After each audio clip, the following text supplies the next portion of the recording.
চিত্রাঙ্গনা লিখেছেন ইসরাত জাহান জেরিন। পর্ব ১। মধ্যরাতে ঘুম থেকে উঠিয়ে অষ্টাদশী চিত্তার গায়ে লাল বেনারসি মুড়িয়ে দেয়া হয়। স্বামীর বয়স ৫০। যার সঙ্গে বিয়ে ঠিক হয়েছে তিনি চিত্তার পরিচিত সহপাঠী রোকসানার পিতা। লোকের স্ত্রী মারা গেছেন আজ ২ সপ্তাহ হয়নি। চিত্তার অন্তরাত্মা ভয়ে কাঁপছে। হৃৎপিণ্ডের ধূপকানির শব্দ তাকে নিমেষেই কাবু করছে। কি করবে সে এখন? সে তো সোহাগ ভাইকে ভালোবাসে। তাকে ছাড়া অন্য কাউকে বিয়ে করা চিত্তার পক্ষে অসম্ভব। হাতের কাছে ফোন নেই। মামি তাকে একটু আগেও এক গাল কথা শুনিয়ে জলদি শাড়ি পরতে বলে গেছেন। আচ্ছা, সোহাগ ভাইয়ের রুমে গিয়ে তাকে জানিয়ে আসলে কি এই বিপদ হতে লোকটা তাকে রক্ষা করবে? হ্যাঁ, রক্ষা না করে কোথায় আবার যাবে? শত হলেও তারই তো প্রেমিক সোহাগ ভাই। ভাবতে না ভাবতেই মামি হুড়মুড়িয়ে আবার রুমে আসেন। সঙ্গে তার বড় ছেলের বউ মারিয়াও। মুখ পুরি, তুই এখনো বইসা আছোস? তোর আম্মারা আইসা বুঝি তোরে তৈয়ার করব? মার্জিয়া বেগম গর্জে উঠলেন। দয়া করে এমন করো না মামি। আমি ওই লোককে বিয়ে করতে পারবো না। আমি ওই লোককে বিয়ে করব না। দয়া করো। ঘরের সব কাজ আমি ভালো করে করব। তাও রহম করো মামি, রহম করো। চিত্তা মার্জিয়ার পায়ে ধরে আর্তনাদ করে। তবে এহেন আর্তনাদ মার্জিয়ার হৃদয় ছুঁয়েছে বলে মনে হয় না। চিত্তাকে পাশ কাটিয়ে মারিয়া শাড়িটা ছুঁড়ে মারে চিত্তার মুখের উপর। তাচ্ছিল্যের স্বরে বলল, নাটক কইরা লাভ হইব না। আম্মা আপনি ওরে ধরেন, আমি শাড়ি পরাই। ভাবি, ভাবি আমি আপনার পায়ে পড়ি। আমার সঙ্গে এমন অন্যায় করবেন না। মারিয়া ধাক্কা মেরে নিজের পা সরিয়ে নেয়। আবারও বলে উঠল, হ্যাঁ, সব অন্যায় খালি আমরা করি, আর তুমি তো দুধে ধোয়া তুলসী পাতা। এই বাড়ির কাঁধে বইসা আর কতকাল খাইবা? পরিবারটারে তো ধ্বংস কইরা ফালাইছ। শিয়ানা মাইয়া হইয়া ঘর জুইরা ধাপাইয়া বেড়াও। আমার জামাইটারে তো বশ করবার পারো নাই, তাই এখন সোহাগের পেছনে লেলাইয়াছ। তোমাগো মতো মাইয়া মানুষে আমার খুব ভালো করে চেনা আছে। যার বাপ মায়ের ঠিক ঠিকানা নাই তার আবার কিসের হ্যাডাম? মারিয়ার নোংরা কথায় চিত্তার ভিতরটা জ্বলে পুড়ে উঠল। সত্য আসলে জানে তার দুর্বল দিকটা কোথায়, তাই তো বেছে বেছে সেখানেই বারবার আঘাত করে। সে আর কতবার দুনিয়াকে বোঝাবে তার বাবা মা কোনো অপরাধী না, খারাপ না। মনে মনে সোহাগকে খুঁজছে চিত্রা। তার চিত্রা সওদা হয়ে যাচ্ছে। সে কি তাকে বাঁচাতে আসবে না? সে কি কিছুই জানে না? তাকে কি কেউ কিছু জানায়নি? একবার, শুধুমাত্র একবার সোহাগের কাছে যেতে চায় সে। ওই মানুষটা ছাড়া নিজের বৈধতা আর কাউকে দিতে পারবে না চিত্রা।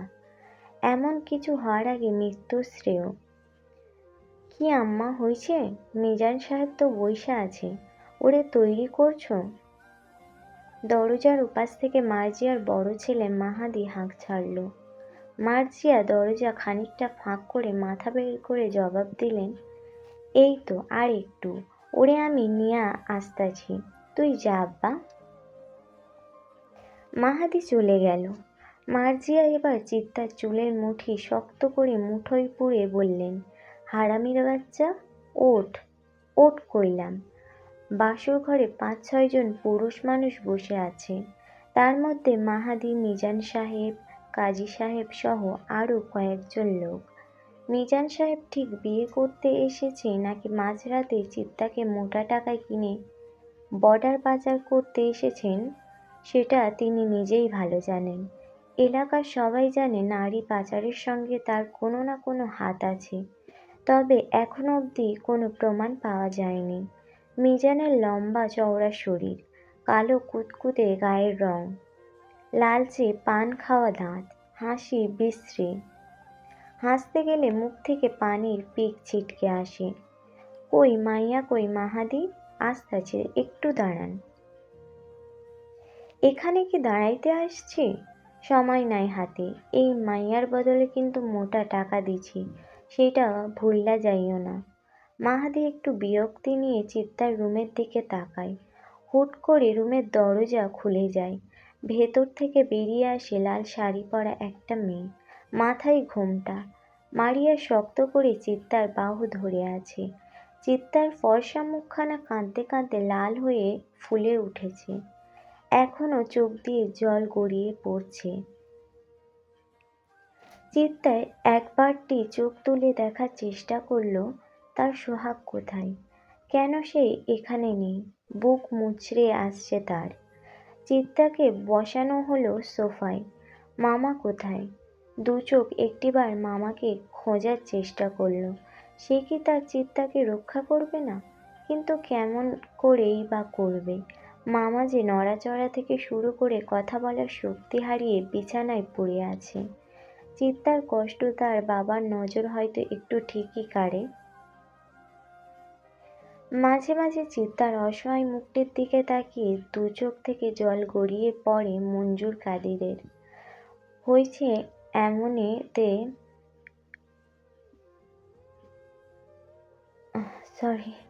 হয়েছে এমনিতে অনেক দেরি হইয়া গেছে, কাজী সব জলদি বিয়ে পড়ান। বউ নিয়ে আমারে আবার আজকেই কুমিল্লা যাইতে হইব, রাইতেই রওনা হইমু, বলল মিজান। মিজানের কাঁধে হাত থেকে পাশ থেকে আরেকজন লোক বাঁকা হেসে বলল, কি মিয়া, বিয়া কইরাই কুমিল্লা কেন যাইবা? বাসর করবা না? নাকি আগের মতন এখন আর জোর নাই? হো হো করে লোকটি হেসে ওঠেন। পাশে বসে থাকা বাকিরাও হাসেন। যেন একটু আগে খুব গর্ব হওয়ার মতো কথা হয়েছে এখানে। চিত্তার ঘৃণা লাগছে। বাবার বয়সে একটা লোকের সঙ্গে তার বিয়ে, তাও আবার হুট করে এমন মাঝরাতে। লোকটাকে দেখেই মনে হচ্ছে আস্ত একটা লম্পট। শাড়ির ওপর দিয়েই চিত্তাকে কেমন করে চোখে গিলে খাচ্ছে। কাজী সাহেব নড়ে চড়ে বসেন বিয়ে পড়ানোর জন্য।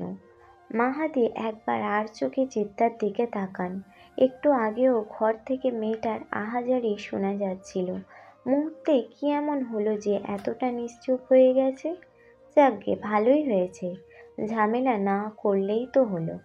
তো বিয়ে শুরু করা যাক, কাজী জিজ্ঞেস করল। শুরু করেন। কাজী সাহেব খুতবা পড়ে বললেন, মরহুম মুন্সি সাহেবের বড় ছেলে মোহাম্মদ মিজান সাহেবের সঙ্গে। কাজী সাহেব হঠাৎ থমকে গেলেন। সদর দরজাটা একেবারে ভেঙে ফেলার মতো শব্দ করে কারা যেন দরজায় আঘাত করছে। সবাই ভয় পেয়ে যায়। মাঝরাতে কারা হলো? মারিয়া ভয়ে গুটিসুটি মেরে মার্জিয়ার পেছনে গিয়ে দাঁড়ায়। আমি দেখতাছি। মাহাদি উঠে গেল। মার্জিয়া তাকে বাধা দেওয়ার চেষ্টা করেও কোনো লাভ হয়নি। দরজা খুলতেই বেশ কিছু লোক ঘরে ঢুকে পড়ল। মাহাদি তাদের দেখে দু পা পিছিয়ে এলো। সকলের হাতে অস্ত্র। ডাকাত নাকি ওরা? এবার সকলের ভেতর ভয় যেন বাসা বেঁধে বসল। হঠাৎ ছেলেগুলোর পিছন থেকে সুঠাম এক সুপুরুষ এগিয়ে এলো। স্যুট প্যান্ট পরিহিত মিজান সাহেব লোকটাকে দেখে কেন জানি আঁতকে উঠলেন। সোফা থেকে এক ঝটকায় উঠে দাঁড়ালো। চিত্তা এখনো বুঝতে পারছে না এখানে কি হচ্ছে, তবে নতুন কোনো বিপদের যে উদয় হয়েছে তা খুব ভালো করেই বুঝতে পারছে সে। ছেলেগুলো সোফা থেকে সবাইকে সরিয়ে দিয়ে ভালো করে তা মুছে দিল। লোকটা এসে সোফায় বসে পায়ে পা তুলল। ছেলেগুলোর মধ্যকার একজন এগিয়ে এসে লোকটির শরীর থেকে স্যুট খুলে হাতে নিল। ফারাজের পাশেই দাঁড়ালো সে। লোকটি ভাবলেশীনভাবে টেবিলের ওপর রাখা মিষ্টির প্লেট থেকে একটা মিষ্টি মুখে দিয়ে জিজ্ঞেস করল, তো মিজান সাহেব, জোয়ান মেয়েদেরকে যদি আপনার মতো চাচারাই বিয়ে করে ঘরে নিয়ে যায়, তবে আমাদের মতো ভাতিজাদের কি হবে? মিজান সাহেব ভয়ে কাঁপছেন, কারণ তার সামনে যে স্বয়ং ফারাজ এলাহি বসে আছে, চেয়ারম্যানের ছোট ছেলে। তবে সে দেশে ফিরল কখন? আর এখানে তার কি কাজ? জবাব দিচ্ছেন না যে? ফারাজের কণ্ঠস্বর গম্ভীর। আপনি এখানে?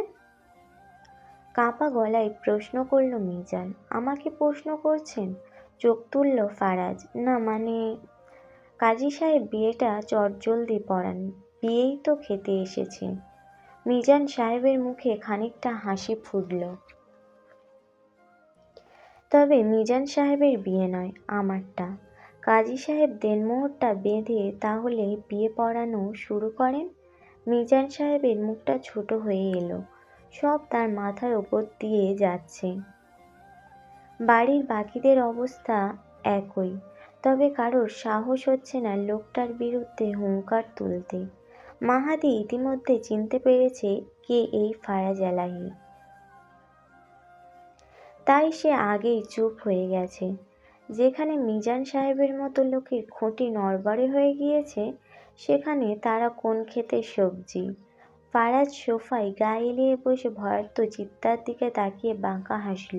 বলল, জলদি করুন কাজী সাহেব, ভোর হওয়ার আগে তো আমার আবার বাসরটাও সারতে হবে। এই পর্যন্তই ছিল চিত্রাঙ্গনা পর্ব 1।